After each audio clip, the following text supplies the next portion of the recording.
A sudden scream broke the quiet of the countryside. Villiers and Macey hurried round the corner of the house, Villiers carrying Pavel and Macey with Catherine. Both children were crying, and the adults looked pale and shocked.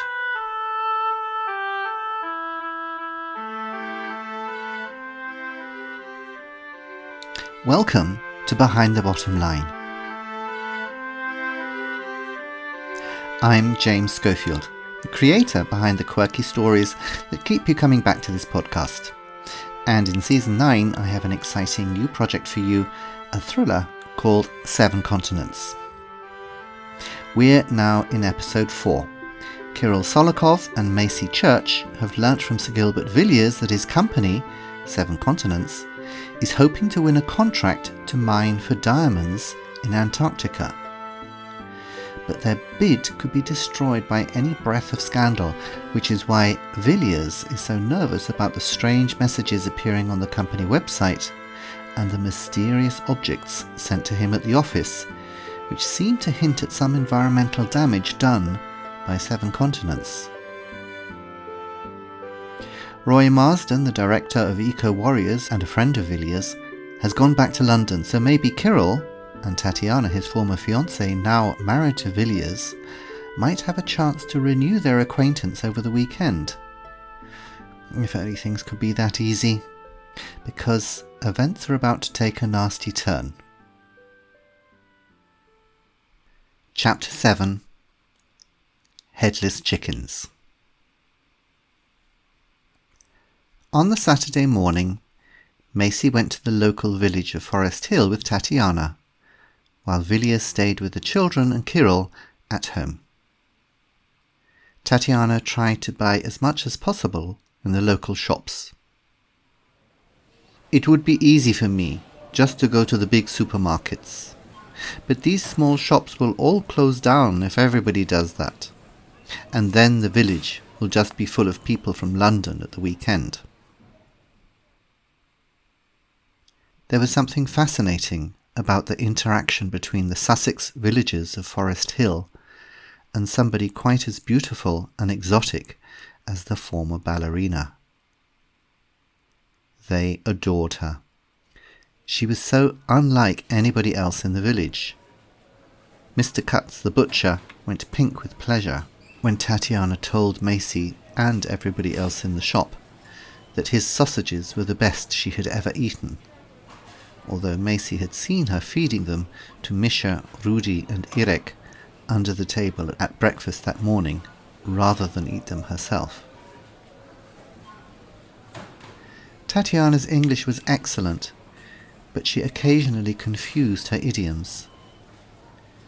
Miss Clark and her brother, Mr. Clark, who ran the small general store, looked distinctly surprised when she told them that her son Pavel needed new slippers because he was getting too big for his boots, and even more so when she declared she wanted an umbrella because she was sure it was going to rain cats and mice.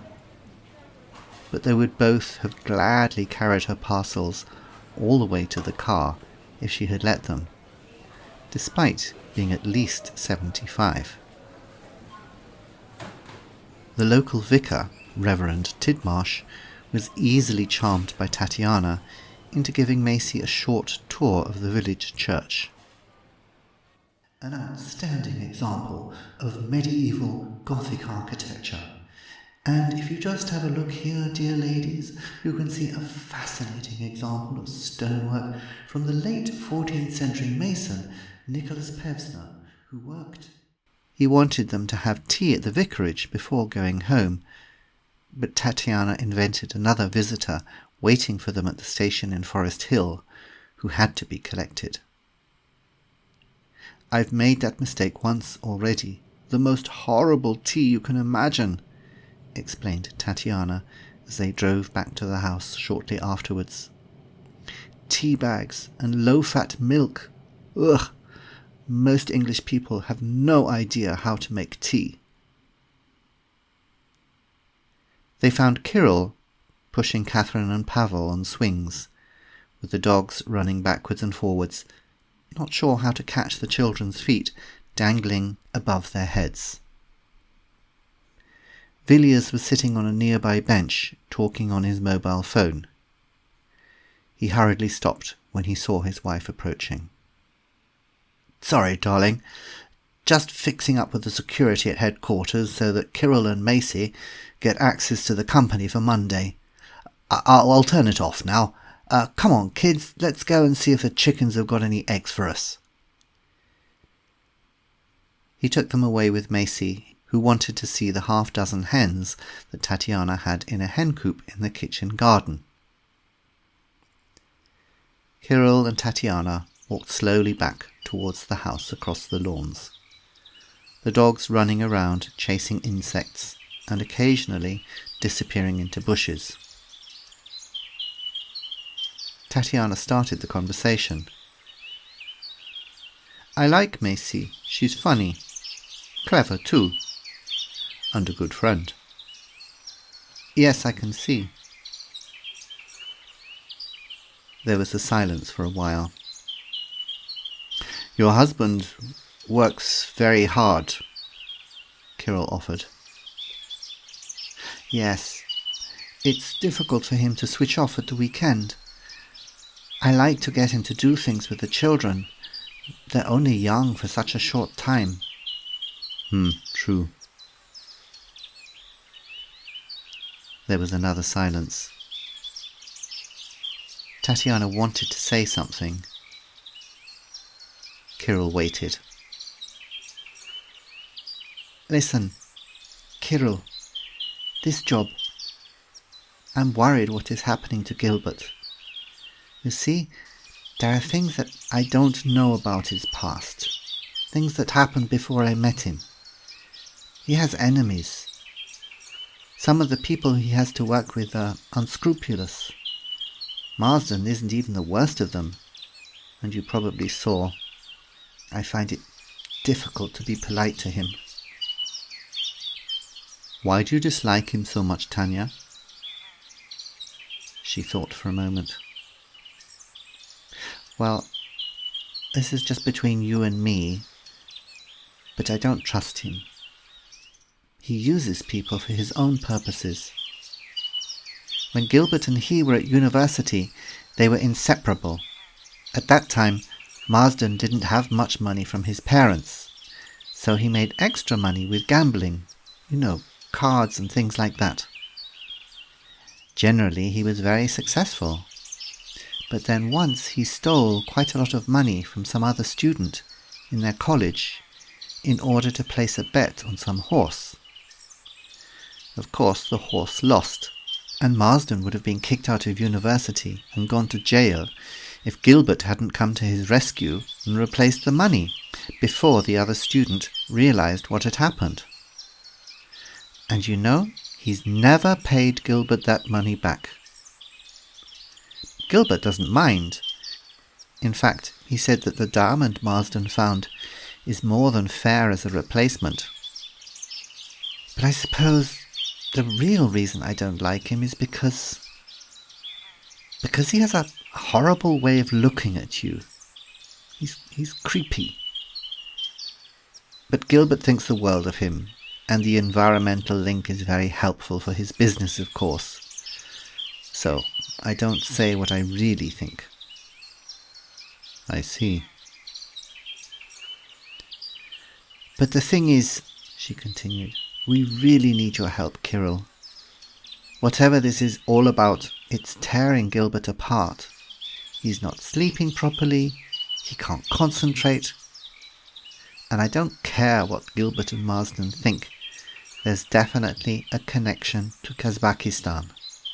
There must be some reason for that Swan Lake program being sent to him." On an impulse, Kirill took her hand and pressed it for a moment. "Of course, don't worry. We'll do our best." As Kirill noted to his great annoyance, Tatiana could still make him feel half-witted. They set off again towards the house. He cleared his throat and searched for a neutral subject. Are any of your family living in Kazakhstan now? Maybe I'll have to go there. You remember my little sister Irina? Not so little now, of course. She'd be pleased to see you again. She was almost as upset as I was when we broke up. She moved back to Dosk from St. Petersburg. My parents still have an apartment there, in the old part of the city. She's an anthropologist at the university. She specializes in nomadic peoples, like the Kerkuman in Kazakhstan. I suppose your family must have originally been Kerkuman tribesmen. Because of my name? Kerkumenova? Yes, my great-great-grandfather was just a camel herder. It was my great-grandfather who first moved to Dosk. She laughed. It's a long way from Dosk to this. She waved at the view. They stood on the steps of the house and looked over the Sussex countryside. The grounds sloped down to a small river which bent and twisted its way through the bottom of the valley. On the other side of it, the fields were very green, dotted here and there with black and white Frisian cows for contrast. On top of the hill could be seen the farm buildings, protected from winter winds, sweeping across the downs by tall pine trees on the north side. It was very pretty and very, very English. Tatiana looked at it with her arms folded, a critical expression on her face. It still feels foreign here. I prefer the scenery around Dosk, much wilder, all red and brown, hardly any green. Perhaps you should buy some camels for your side of the river, to remind you of Kazakhstan a little. Tatiana laughed. The children would love them, that's for sure. A sudden scream broke the quiet of the countryside. Villiers and Macey hurried round the corner of the house, Villiers carrying Pavel and Macey with Catherine. Both children were crying, and the adults looked pale and shocked. Tatiana and Kirill ran over to the group. Catherine flung herself around her mother's neck and sobbed inconsolably. "What's the matter? What happened?" asked Tatiana. Villiers spoke first. "A fox must have got into the hen coop last night. They're all dead. We didn't realize at first what had happened. There were feathers everywhere. We couldn't see. Then Catherine tripped over a body. Oh no, look, there's blood on her cheek." He took out a handkerchief and cleaned the red smear off the crying child. "A fox?" said Tatiana. "We've never had any problems here before. Isn't that strange?" Macey looked at Kirill. "Yes, and what's even stranger is this one left a business card pinned to the door." She pulled a small white card out of her pocket and handed it to Kirill. On it was typed the now familiar message. "My name is Ekaterina. I am 11 years old. I am dead."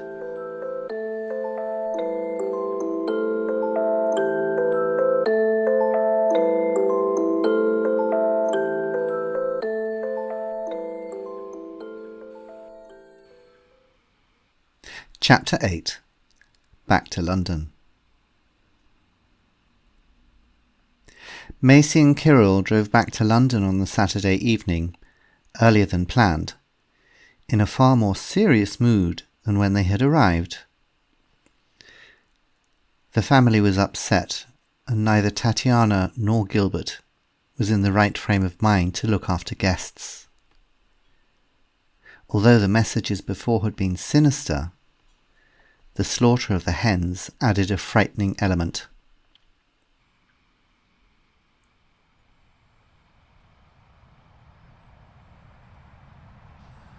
Where shall we start on Monday? Asked Macey. Do we interview together or separately?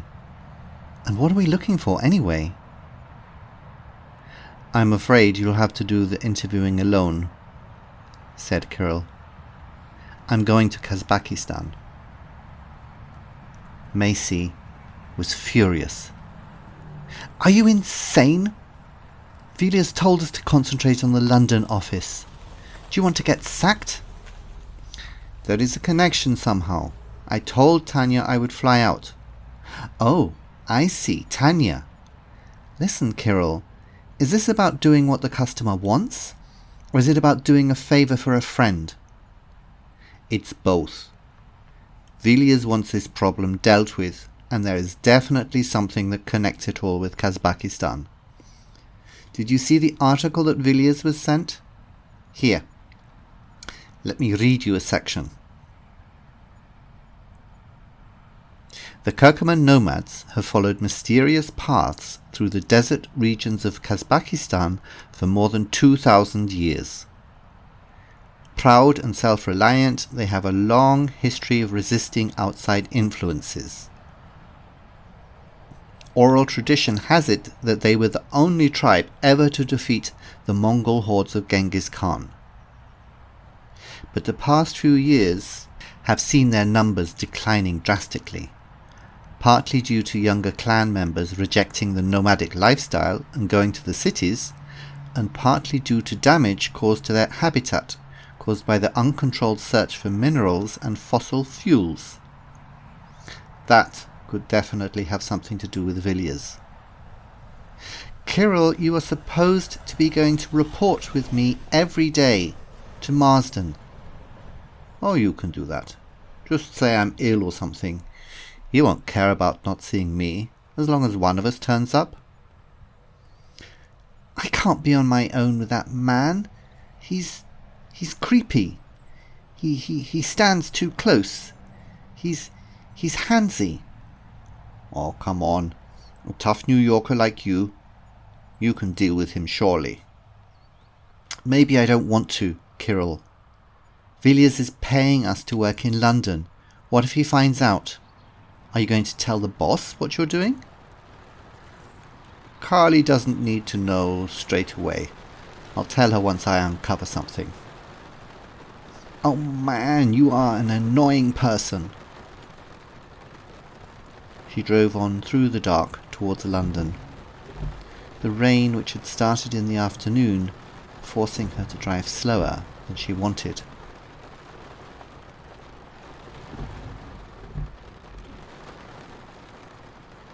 When are you planning to go? How long will you stay? She asked finally. Tomorrow evening. I'm going to book a ticket when I get home.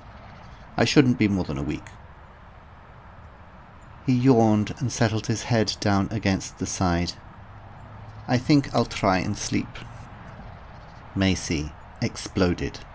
I don't think so. She turned the car radio on loud.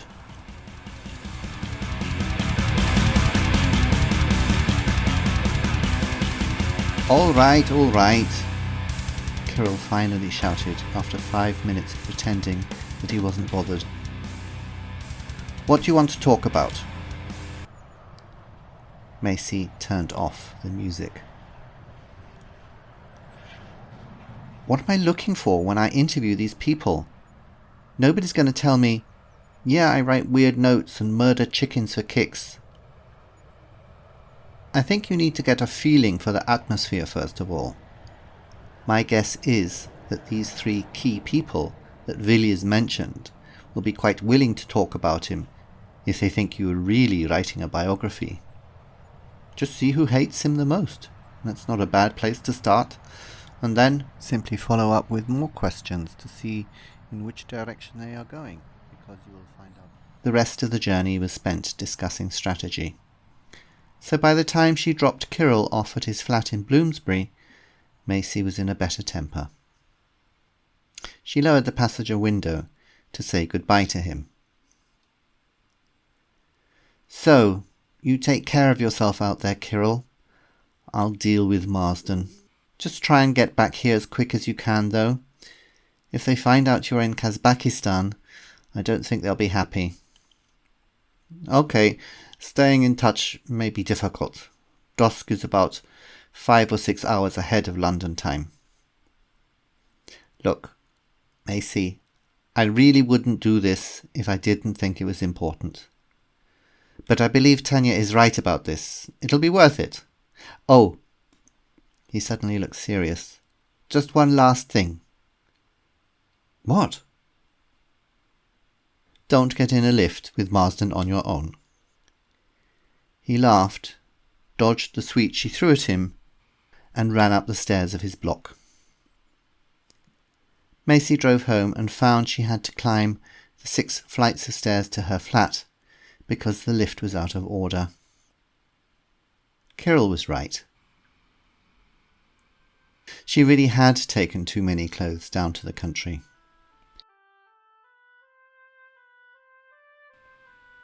So there we are. I hope you enjoyed this week's episode. If you did, tell your friends about it, and please rate the story on Apple or Spotify. Or better still, write a review on my website, and my website is www.behindthebottomline.com. Next week in episode 5, Macey and Kirill begin their separate investigations. Macey in London and Kirill in Dosk, the capital of Kazakhstan. The question is, which of them is working in the more difficult environment? If you'd like to buy the book or the ebook version of 7 Continents, you can do so by visiting my bookshop on my website, www.behindthebottomline.com, just in case you forgot. There you can also find Peril in Venice, a thriller full of drugs, murder and adventure, set, of course, in Venice. And also a romantic comedy, Double Trouble, this time set in the UK. Nicholas and Timothy Aldridge, identical twins with very different lifestyles, change places and cause huge amounts of trouble before finding fortune and true love. So until next week, take care and goodbye.